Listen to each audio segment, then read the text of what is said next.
Hi! In this video, we are taking a closer look at the Mosko Moto Reckless 80 mounted on the KTM 390 Adventure R, using the Perun Moto top luggage rack and heel guards. The Reckless 80 is the largest bag in the Mosko Moto Reckless lineup. It's a proven, feature-rich system designed for longer trips, and it's easy to see why so many riders rely on it for their extended travels. Despite the relatively narrow tail section of the KTM 390 Adventure R, the Reckless 80 fits exceptionally well when paired with our top luggage rack and heel guards. The system can be mounted using the straps supplied with the bag, and our rack provides dedicated slots for that purpose.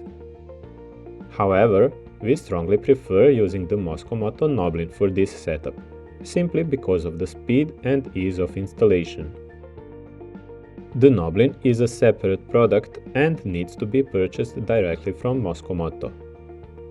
Its installation on our rack is covered in a separate video, so we won't go into detail here. For this setup, we are assuming the Gnoblin is already installed in the frontmost hole on the rack. To install the Gnoblin base on the Reckless 80 harness, you'll only need a 4mm Allen key. For the best overall fit on the KTM 390 Adventure R, we are using the front of the two available mounting positions on the harness. Orientation of parts is important here. The horseshoe-shaped plate goes on the underside of the harness, with the top plate installed from above, as shown. Once everything is aligned, tighten all 4 bolts evenly. Make sure to undo the locking pin before mounting the harness on the bike. Based on our experience, this combination of mounting positions for the Gnoblin is the only one that really makes sense on this bike. Moving the bag further forward will cause the side stand to contact the leg holster. Shifting it further back by using the middle or rear hole on the rack reduces side support and introduces a small but unnecessary risk of the bags touching the rear wheel or chain. Before placing the harness on the bike, we'll prepare the lower straps. Thread each strap through its buckle to create a loop. This can be done at a later time, but it's more convenient to do it now.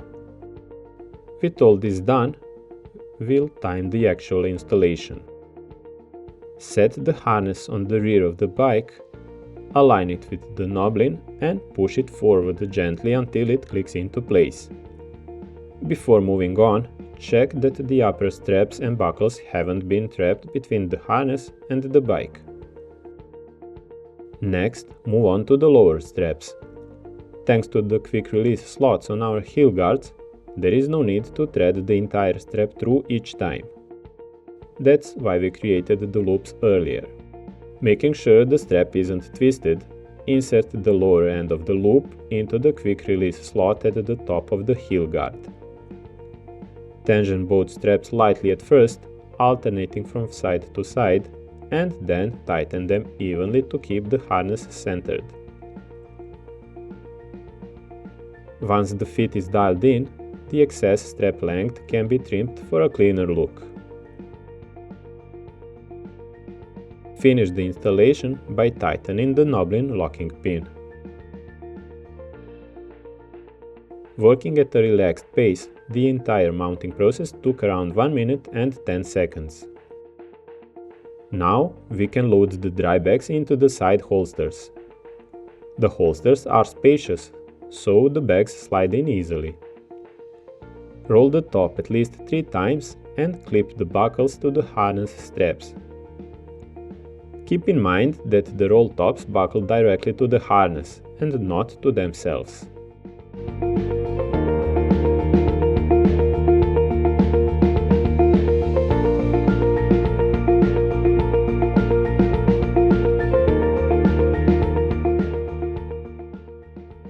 Don't forget to buckle up the central strap as well.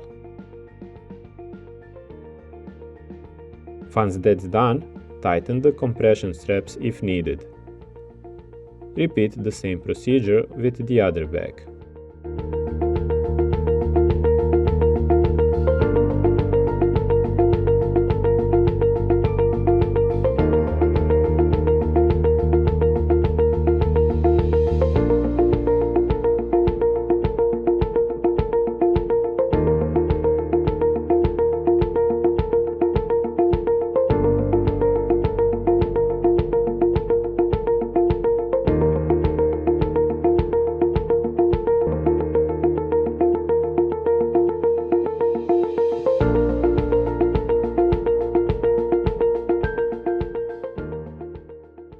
If additional storage is needed, a tail bag can be used under the beaver tail.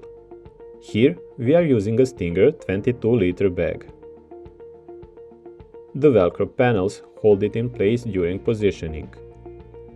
Route the rear strap through the loop on the bag and connect it to the buckle on the beaver tail. This strap prevents the bag from shifting sideways and falling out. Tension the strap, then close the remaining beaver tail buckles and fine-tune the fit as needed.